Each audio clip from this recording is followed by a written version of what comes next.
نحمدہ و نصلی علی رسول الکریم بسم اللہ الرحمن الرحیم رب اشرح لی صدری ویسر لی امری واحلل عقدۃ من لسانی یفقہوا قولی صدق اللہ العظیم۔ معزز خواتین حضرات، اردو کے مشہور شاعر مومن علی خان مومن کا ایک شعر ہے، الجھا ہے پاؤں یار کا زلف دراز میں، لو آپ اپنے دام میں صیاد آ گیا۔ کچھ ایسی ہی کیفیت اس وقت پاکستانی سیاست کی ہو چکی ہے، اور پاکستانی سیاست میں ان حلقوں کی ہو چکی ہے جنہوں نے آج سے 1.5 سال پہلے ایک ایسی چیز میں ہاتھ ڈال لیا تھا جس کا انہیں اندازہ ہی نہیں تھا کہ اس کے نتائج کیا نکلیں گے۔ فوری طور پر اگر وہ اس سے باز آ جاتے اور معاملات کو سدھار لیتے اور ان کو اس چیز کا اندازہ ہو جاتا کہ آئندہ کیا کچھ ہو سکتا ہے، تو شاید حالات بہتر ہو جاتے اور ان کی بھی اور اس 22 کروڑ یا 24 کروڑ عوام کی بھی عزت رہ جاتی۔ آج سے چند ماہ قبل عمران خان کے اوپر جب کیسز کا انبار شروع ہوا تو سب سے پہلا توشہ خانہ کیس تھا۔ اس توشہ خانہ کیس کی جب سماعت شروع ہوئی تو اچانک عمران خان نے کہا کہ میں اپنے اس وقت کے ملٹری اتاشی، جو کہ وہاں پر ایک بریگیڈیئر صاحب ہوتے ہیں پرائم منسٹر ہاؤس میں، چونکہ وہ توشہ خانے کی چیزوں کو دیکھتے ہیں، ان کی قیمت لگواتے ہیں، میں ان کو بطور گواہ پیش کرنا چاہتا ہوں۔ جیسے ہی یہ فقرہ فضا میں گونجا، فوراً حکم دیا گیا کہ ہم کسی قسم کا بھی صفائی کا گواہ نہیں سنیں گے، اور مقدمہ لپیٹ دیا گیا۔ جس مقدمے میں صفائی کا گواہ نہ ہو اس کی قسمت کیا ہو سکتی ہے؟ حیف اس 4 گرہ کپڑے کی قسمت غالب جس میں ہو عاشق کا غریبہ ہونا۔ وہی کیفیت یہی تھی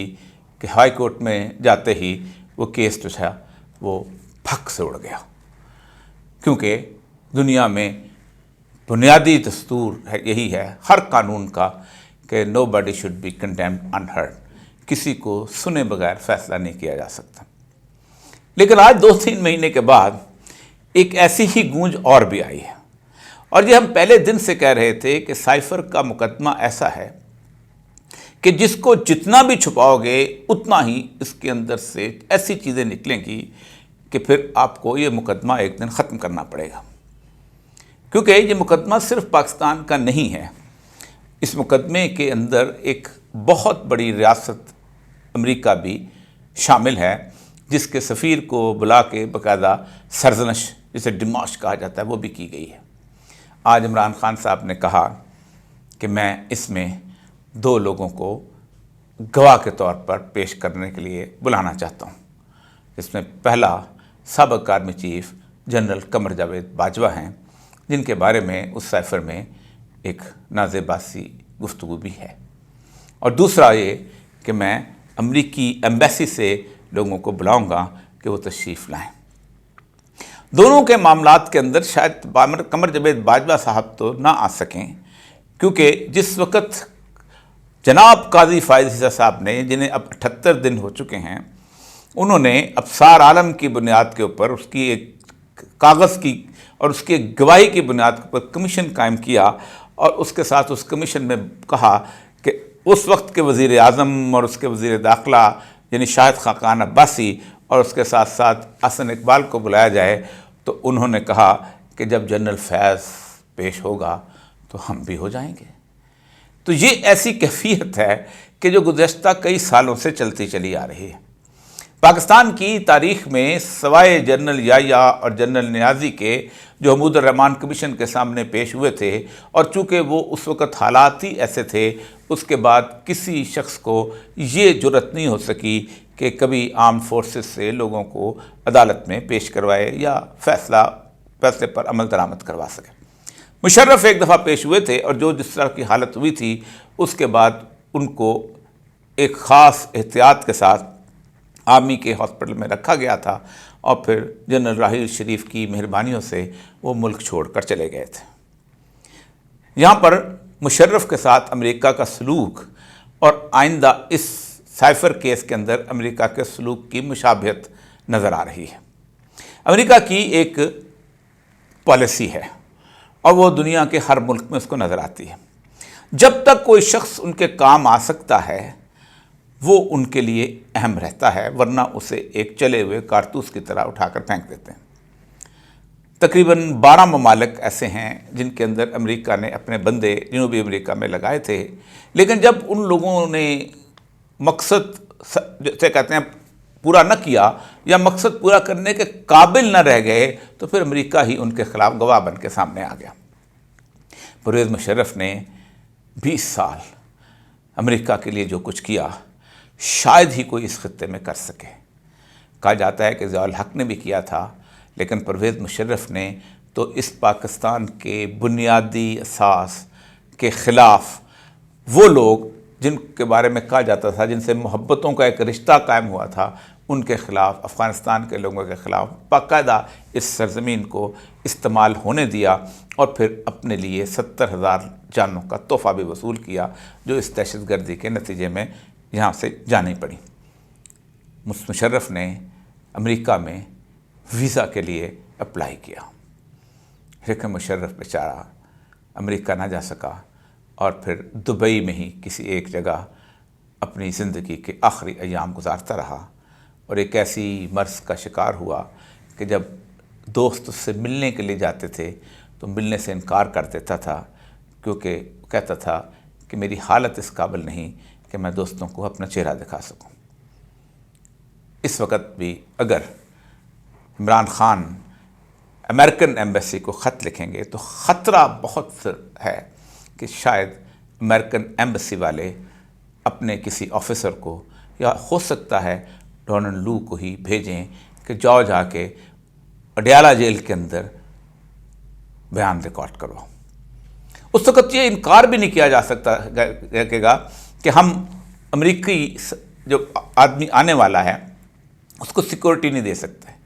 کیونکہ میں خود دیکھا ہے کہ امریکی اپنی سیکورٹی کا بندوبست خود کرتے ہیں۔ میں جس وقت ڈی جی وال سٹی تھا تو ہیلری کلنٹن تشریف لائی تھیں، تو سارے کا سارا عملہ جو تھا وہ پیچھے چلا گیا تھا، اور امریکن سیکورٹی کے لوگ، ہال بروک بھی شامل تھا اور لوگ بھی تھے، وہ بادشاہی مسجد کے دوران انہوں نے کنٹرول سنبھال لیا۔ بلکہ اس کنٹرول کی کیفیت یہ تھی کہ ہیلری کلنٹن نے بادشاہی مسجد کی ایک کھلے سے حصے سے، جسے وہ کیا کہتے ہیں، آرچ کہتے ہیں، اس کے اندر سے کھڑے ہو کر مینار پاکستان کو دیکھنا چاہا، تو میں نے سیکورٹی افسر کو کہا کہ سامنے جو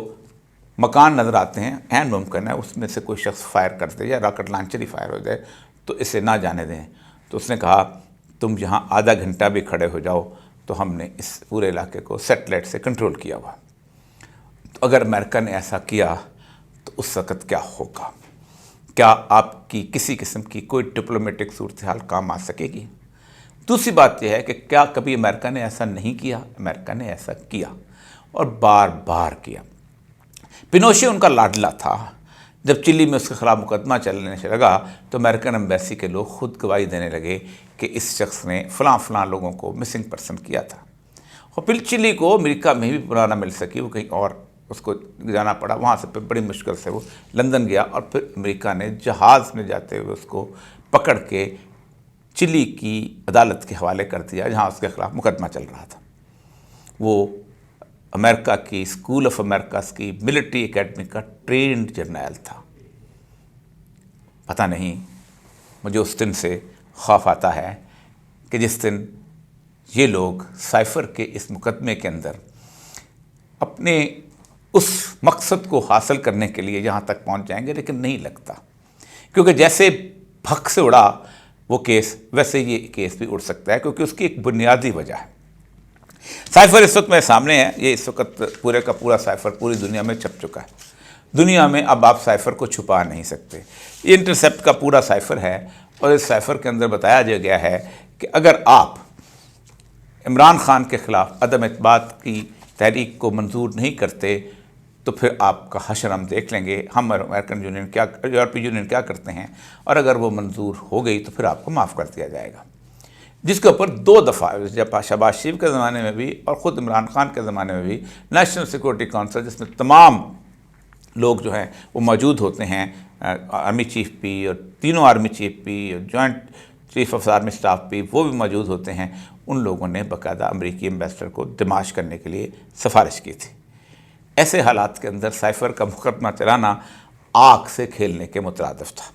اور ایک ایسا ترپ کا پتہ عمران خان کے ہاتھ میں دیا گیا ہے کہ جس ترپ کے پتے سے وہ یقیناً اکا پھینک سکتا ہے اور پوری کی پوری گیم جو ہے وہ الٹ سکتی ہے۔ اور سب سے اہم بات کہ اس کا بنیادی معاملہ کسی نہ کسی وقت اس جب قانونی نقطے پر آئے گا تو شاید عدالت بھی کچھ نہ کر سکے۔ میں وزیر اعظم پاکستان کا حلف پڑھتا ہوں جو کہ اس آئین پاکستان کے اندر دیا ہوا ہے۔ وزیر اعظم پاکستان حلف اٹھاتے ہوئے آخر میں ایک فقرہ بولتا ہے، and that I will not directly or indirectly communicate or reveal to any person any matter which shall be brought under my consideration or shall become known to me as prime minister. میں ایسی کوئی بھی بات جو کہ میری prime minister کی حیثیت سے میری بات پاس آئے گی تو میں اس کو کسی شخص کو نہیں بتاؤں گا، کیونکہ وہ بنیادی طور پر ایک رازداری کا معاملہ ہے، accept as may be required for the due discharge of my duties as Prime Minister۔ ہاں، اگر کوئی ایسی وزیر اعظم کی حیثیت سے کوئی ایسی چیز جو میں سمجھتا ہوں عمران خان بحیثیت پرائم منسٹر سمجھتا ہے، کوئی وزیر اعلیٰ نہیں، کوئی صدر نہیں، کوئی آرمی چیف نہیں، کوئی سینٹ کا چیئرمین نہیں، کوئی اور نہیں، صرف پرائم منسٹر اگر یہ سمجھتا ہے کہ اس چیز کو، اس بات کو عوام کو بتانا ہے تو پھر یہ صرف اختیار پرائم منسٹر کو پاکستان کا ہے کہ وہ کس چیز کو عوام کو بتاتا ہے اور کس چیز کو نہیں بتاتا۔ اور اس میں ایک بیرونی ریاست کی طرف سے پاکستان کی سلامتی کے اوپر اٹیک کیا گیا تھا، اور خاص طور پہ کہا گیا تھا کہ تم ایسا کرو گے ورنہ ہم ایسا کر دیں گے، اور اس کے اوپر باقاعدہ ڈماش کیا گیا تھا۔ پاکستان کے اندر امریکی جذبات اور امریکہ کے بارے میں جس قسم کے خیالات پائے جاتے ہیں، یہ بہت مشکل تھا کہ ایک ایسا وزیر اعظم جو پاکستان سے محبت کرتا ہے وہ عوام کو اس بات کا اندیا نہ دیتا۔ بے شمار ایسی باتیں ہیں کہ جو وزرائے اعظم روز لوگوں کو بتاتے ہیں۔ وہ یہ بتاتے ہیں کہ میرے پاس ایک سائفر آیا ہے افغانستان کی ایمبیسی سے کہ جس میں یہ بتایا گیا ہے کہ اس وقت وہاں پر کم از کم 10 ایسے سینٹرز ہیں جو کام کر رہے ہیں انڈیا کے، جہاں سے لوگ تربیت دے کے آتے ہیں۔ تو وزیر اعظم جو ہے کہتا ہے کہ میں منظوری دیتا ہوں کہ یہ بات لوگوں کو بتائی جائے تاکہ لوگ ہوشیار ہو جائیں۔ وزیر اعظم کو ہی یہ اختیار ہوتا ہے کہ اگر بھارت میں پاکستان کا کوئی سفیر یہ لکھے کہ بھارت جو ہے فلاں علیحدگی پسند تنظیموں کو سپورٹ کر رہا ہے اور میں کچھ چیزیں بھیج رہا ہوں، تو وہ اس کو بھی بتا سکتا ہے، یا وہ یہ کہے کہ جنگ کے خطرے منڈلا رہے ہیں، بھارت کی فورسز موو کر رہی ہیں، تو ریڈیو پاکستان پر، پاکستان ٹیلی ویژن پر اور قوم سے صرف وزیر اعظم خطاب کرتے ہوئے اس سائفر کو ڈی کوڈ کرتا ہے، یا وہ صدر کرتا ہے جو کہ ماشاء اللہ لگا کے طاقت سے قبضہ کر چکا ہو۔ 65 کی جنگ اور 71 کی جنگ میں یہ اعلان کس نے کیا تھا؟ ایوب خان نے اور پھر یحییٰ خان نے کیا تھا، لیکن کارگل کے وقت مشرف براہ راست بریفنگ نہیں کر پایا تھا۔ اس وقت نواز شریف نے ہی بات کی تھی، کیونکہ وزیر اعظم کو ہی یہ اختیار حاصل ہے کہ کسی بھی قسم کے سائفر کی معلومات لوگوں کو دے سکے۔ ہم اس وقت بھی کہتے تھے کہ یہ کیس شاید اس لیے چلایا جا رہا ہے کہ عمران خان جو ہے اس کو الیکشنز کے دوران جیل میں بند رکھا جائے، اور یہ خواہش جس کی ہے پاکستان کے 24 کروڑ عوام بھی جانتے ہیں، اور ان کا غصہ اسی وجہ سے دن بدن بڑھتا چلا جا رہا ہے۔ اس وقت پاکستان میں جو کچھ ہو رہا ہے اور الیکشن کمیشن جو کچھ کر رہا ہے، ایسے خواب اور ایسے عمل بار بار کیے گئے۔ سب سے پہلا اس وقت عمل جو کیا گیا کہ اس طرح کے کیسز بنا کے ایک آدمی کو باہر رکھنے کی کوشش کی گئی، یہ بھی بہت دفعہ ہوا۔ پھر جب بے نظیر کے زمانے میں ضیاء الحق جو تھے وہ اس دنیا سے رخصت ہو گئے تو الیکشن آ گیا، تو ان لوگوں نے کہ جو یہ سمجھتے ہی نہیں ہیں کہ لوگ بلے کو ووٹ نہیں دیتے، لوگ ذوالفقار علی بھٹو کی تلوار کو ووٹ نہیں دیتے، لوگ بھٹو کو کہ اس کی لیگسی اور اس کی بیٹی کو ووٹ دے رہے تھے، ان کے لیے تلوار نشان کی کوئی حیثیت نہیں تھی، انہوں نے تلوار نشان بدل کے اس کو تیر دے دیا، اور وہ تیر ایسا سینے میں کھونپا گیا کہ پوری کی پوری انتظامی مشینری نواز شریف کو جتانے میں لگ گئی، لیکن نواز شریف صرف 52 سیٹیں لے سکا اور بے نظیر کی 81 سیٹیں تھیں۔ یہی ہم سمجھاتے ہیں کہ دیکھیں، جب کیفیت اس طرح کی ہو تو نہ اس طرح کے کیس کسی کا راستہ روک سکتے ہیں، اور نہ اس طرح کی کیفیت، یہ چیزیں پھک سے اڑ جایا کرتی ہیں۔ مگر اس سارے عرصے میں، ان 77 دنوں میں، الیکشن کمیشن کے بعد جو صورتحال پیش آ رہی ہے، ان 77 دنوں میں قاضی فائز عیسیٰ کے زمانے میں ان کی ان کا بہت بڑا دعویٰ جو ہے اس کا چیلنج بھی سامنے آنے والا ہے۔ اس وقت حلقہ بندیوں پہ اعتراضات کے لیے ایک راستہ نکالا جا رہا ہے کہ ہم الیکشن نہ کروائیں۔ اس وقت KPK کا گورنر کہہ رہا ہے کہ یہاں حالات ٹھیک نہیں ہیں۔ آج فنانس سیکرٹری صاحب کی ملاقات ہوئی ہے اور انہوں نے کہا ہے کہ شاید ہمارے پاس فنڈز نہیں ہوں گے۔ بے شمار بہانوں سے 8 جنوری کو ٹالا جا رہا ہے، 8 فروری کو ٹالا جا رہا ہے۔ عین ممکن ہے کہ جسٹس قاضی فائز عیسیٰ صاحب کے پاس یہ چیز پہنچے اور پھر ان سے ایک درخواست کی جائے کہ حالات ایسے ہیں کہ ان کو آگے کر دو۔ اس دن جسٹس قاضی فائز عیسیٰ کا امتحان شروع ہوگا۔ ویسے عوام سمجھتے ہیں کہ وہ آرزوؤں، امیدوں اور توقعات کے امتحان میں پہلے 77 دن میں بہت بری طرح ناکام ہو چکے ہیں۔ وآخر دعوانا الحمدللہ رب العالمین۔